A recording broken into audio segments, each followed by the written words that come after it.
Friends, good morning. So today we are going to discuss about the next part of the synthetic fibers and plastic. तो previous class में एक बार हम इसको recapitulate कर लेते हैं. प्रीवियस क्लास में we have start discussing synthetic fibres. मैंने आपको बताया था synthetic fibres are those fibres which are not being produced from the natural resources, they are being produced artificially in the labs by the help of the chemicals. Okay, and you have already learned that the synthetic fiber is a chain of many small units joined together and each small unit is a chemical substance. जैसे मैंने आपको कुछ examples भी दिखाए थे. सबसे easy example मैं दिखाती हूँ. जैसे आप ये एक क्लिप्स की रिंग चेन देख रहे हो, ठीक है. तो ये जो एक चेन है, it is a one single thread of synthetic fibre and each thread is made up of many small small clips, that is small small सब यूनिट्स, ठीक है. तो अगर सपोज करेंगे कि अगर ये सिंथेटिक फाइबर है, अगर मैं सपोज करूं कि ये एक सिंथेटिक फाइबर है, ठीक है, तो सिंथेटिक फाइबर इस थ्रेड को मैं एज्यूम करती हूँ सिंथेटिक फाइबर की तरह, और ये जो क्लिप्स हैं उसको मैं एज्यूम करूँगी केमिकल सब यूनिट्स की तरह, ठीक है. तो दिस केमिकल सब यूनिट्स, जैसे आप यहाँ बीड्स में भी देख सकते हो, ये जो थ्रेड है अगर ये सिंथेटिक फाइबर की है तो ये बीड्स क्या है, केमिकल सब यूनिट्स हैं, ठीक है. क्लियर. तो ये सिंथेटिक फाइबर है और इसके जो स्मॉल स्मॉल यूनिट्स हैं, स्मॉल स्मॉल केमिकल सब यूनिट्स को जोड़ के एक लॉन्ग थ्रेड, एक सिंथेटिक फाइबर को बनाया गया है. ऑलरेडी हमने बहुत सारे सिंथेटिक फाइबर डिस्कस किए थे. We have discuss about rayon, that is known as artificial silk. I have shown you different examples also कि how it can be used in different ways. Then we have discuss about the nylon, जिसमें मैंने आपको meaning भी बताया था कि इसको nylon क्यों बोलते हैं, क्योंकि इसका simultaneous production New York and London में शुरू हुआ था, ठीक है. और it is a very stronger and elastic thread जिसको कि हम पैराशूट्स बनाने के काम में भी यूज़ करते हैं और ड्रेसेस बनाने के काम में भी यूज़ करते हैं. कर्टेन्स भी बना सकते हैं, सॉक्स भी बनते हैं, रोप्स, ठीक है, toothbrushes, then nylon belts, bags, nylon parachute, ठीक है.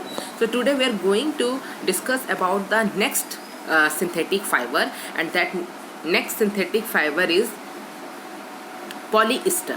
Okay, so this polyester is a synthetic fiber made up of small units called Easter, ठीक है. जैसे मैंने आपको दिखाया एक क्लिप्स की चेन दिखाई, तो सपोज करो वो जो चेन है, वो जो क्लिप्स की जो चेन है वो अगर पॉलीस्टर है तो वो जो एक एक स्मॉल क्लिप्स हैं वो क्या है बेटा, वो एक एक स्मॉल यूनिट्स का नाम है ईस्टर. तो ऐसे ही स्मॉल स्मॉल ईस्टर के छोटे छोटे यूनिट्स को जोड़ करके जो थ्रेड बनेगी, जो फाइबर बनेगा, उस फाइबर का नाम क्या होगा, पॉलीईस्टर, ठीक है.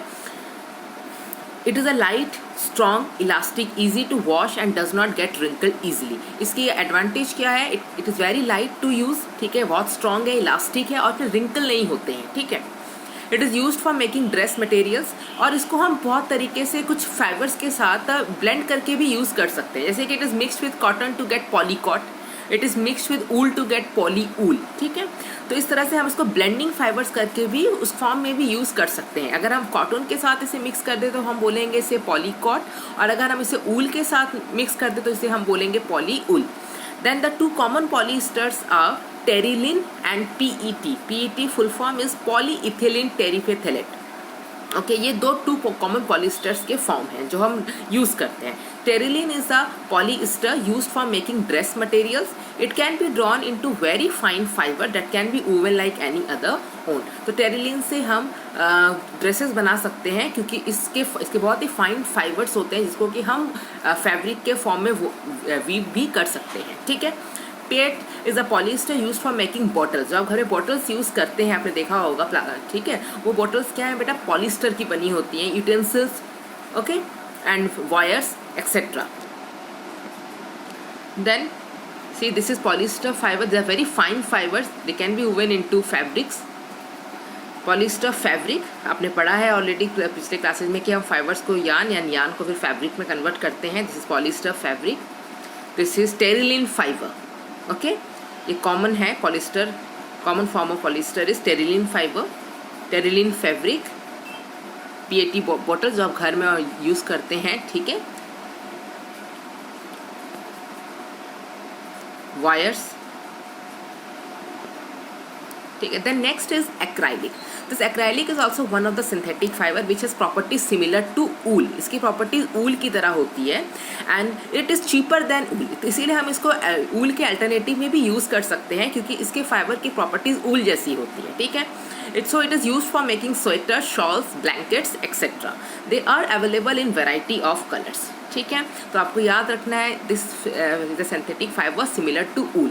तो if question will be coming that which is the name that synthetic fibre which has properties similar to wool, तो आप क्या बोलेंगे? Acrylic. It is used for, so it is used for making sweater, shawls, blankets, etc. Then this is acrylic fibers, acrylic fabric, acrylic shawls, acrylic blankets. ठीक है, sweaters, shocks. ठीक है, आप देख सकते हो एक्राइलिक क्लॉथ्स. तो ये सारी चीज़ें form we can prepare by the help of acrylic synthetic fibre. तो we have discuss about 4 synthetic fibre: rayon, nylon, polyester and acrylic. ठीक है, okay. So moving on to next. Now characteristic of synthetic fibre. Why characteristic of synthetic fibre से हमें ये भी पता चल सकता है कि इसके एडवांटेज क्या है. कुछ इसके ऐसे कैरेक्टरिस्टिक्स हैं जिसके कारण हम इनको बहुत ज़्यादा यूज़ करते हैं. ठीक है, synthetic fibres are light, strong, elastic, they are durable and they absorb less water than that of natural fibre and they dry fast. ठीक है, अगर हम एक एक्सपेरिमेंट करें कि हम 2 कंटेनर लें और उसमें एक पे सिंथेटिक फाइबर डाल दें और एक में अगर हम नेचुरल फाइबर डालें, तो हम देखेंगे कि natural fibre will absorb more water and will take more time to dry up, but synthetic fibre will absorb less water and will dry fast. And it is easy to maintain. हमने पढ़ा क्योंकि wrinkle नहीं होते हैं, wrinkle नहीं पड़ता है इनके आइटम्स में. Then it is less expensive, it is readily available. The disadvantage of synthetic fiber, so automatically if some has advantage then जरूर disadvantage भी होगा. तो इसका disadvantage क्या है बेटा? कि लोग कहते हैं इसका disadvantage है फिर ना, हमेशा लोग कहते हैं कि कुछ ऐसे टेरिलिन के कपड़े पहन के आपको कभी लैब या किचन में जाना नहीं चाहिए. क्यों? पढ़ते हैं एक बार, देखो. This fabrics melts and sticks to the body. We should not wear synthetic clothes while working in the kitchen और इन द लेबोरेटरी, क्योंकि ये जो फैब्रिक क्या होता है बहुत जल्दी मेल्ट कर जाता है. ठीक है, तो इसीलिए कहते हैं कि किचन और लेबोरेटरी में काम नहीं, क्योंकि वहाँ पर होती है हीट, आग होती है वहाँ पर. ठीक है, तो ये क्या करेंगे? It can be easily catch fire and the fabric will melt and it will stick to the body. Okay, next. So that's why हमें कभी भी किचन या लैब में जहाँ पर भी फायर है वहाँ पर हमें कभी भी सिंथेटिक क्लॉथ पहन के नहीं जाना चाहिए. ठीक है, दो in the next topic we will discuss about the next important topic, plastics. These plastics are also synthetic materials and they are also polymers like synthetic fibers. ठीक है, पॉलीमर्स का मीनिंग क्या होता है? जैसे मैंने आपको अभी दिखाया था क्लिप्स की रिंग, आपको जो मैंने दिखाई थी, क्लिप्स की जो चेन दिखाई थी मैंने आपको, उसमें आपने देखा होगा छोटे छोटे क्लिप्स को जोड़ के एक चेन बनी थी. तो उस चेन को मैं बोलूँगी पॉलीमर, और जो एक एक क्लिप्स हैं उसको मैं क्या बोलूँगी? मोनोमर. तो बड़ी सी चेन को, जैसे मम्मी की मोतियों की जो माला है, उस माला को आप बोलोगे पॉलीमर, लेकिन जो इसमें बीड्स लगे हैं उसको आप क्या बोलोगे? मोनोमर्स. तो ये भी प्लास्टिक्स भी क्या होते हैं? ये भी सिंथेटिक फाइबर की तरह पॉलीमर्स होते हैं जो स्मॉल केमिकल सब यूनिट्स को जोड़ के बनाए जाते हैं. जैसे आप नेक्स्ट पढ़ सकते हो, they are made up of a chain of many small unit joint together to form a large single unit. ठीक है, क्लियर. तो प्लास्टिक्स बारे में अभी आपने इतना ही सीखा कि ये भी polymers, they are polymers like synthetic fibres. Okay, next class में we will discuss about the different types of plastic and advantage of plastics. Okay, तब तक प्लीज़ आप जो आपको मैंने 4 सिंथेटिक फाइबर पढ़ाए हैं, प्लीज़ उन्हें पढ़ें और नोट मेंटेन करें एंड रिवाइज करें. और कोई डाउट है तो प्लीज़ कमेंट बॉक्स में पुट करें.